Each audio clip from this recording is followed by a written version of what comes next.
popular problems related to linear approximation. Okay, related to linear approximation. Here is what we need to do. We need to find a linear function as the approximate function to this guy around this base point 4 and minus 3. Okay, we need to find the linear approximation of this function at this base point 4 minus 3. And then as long as we can find this linear approximation, we just plug in these values. Now with me? So instead of using this function to evaluate, which you need to do squares, we only get a linear function, which we don't need to do squares. Okay, so that's the advantage of linear approximation. But of course, this function is too easy to approximate. Squares is not that hard. But there are functions, evaluation can be quite a painful job to do. So let's do the linear approximation here. So linear approximation of xy is equal to, do not forget about the original function value, 4 minus 3. Okay? So always remember this original function value here. And then the change comes from fx evaluated at 4 minus 3 multiplied by x minus 4 plus f of y evaluated at 4 minus 3 times x, y plus 3. All right, so this is going to be our linear approximation here. Yes?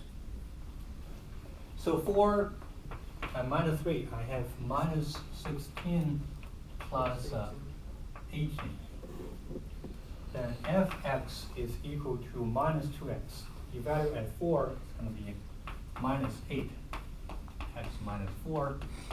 So derivative with respect to y, I'm getting a 4xy evaluated at minus 3, so it's going to be minus 12, y plus 3. Am I right? So 4y minus 3, so it's going to be minus 12. So this is the linear approximation. So within this linear approximation, we can quickly simplify the whole thing. So this is going to be equal to 2 minus 8x plus 32 minus 12y minus 36.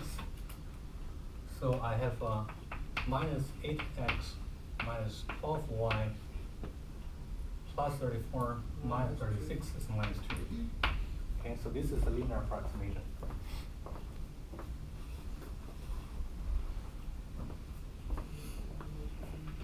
Okay, and then we can evaluate L at 3.9 minus 3.04 is exactly equal to, which I already did before the lecture, 3.28.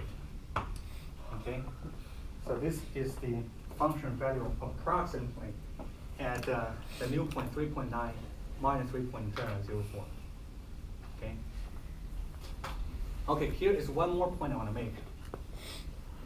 Instead of simplifying all the linear approximation to the end, sometimes it's easier to plug in these values at the middle step right here.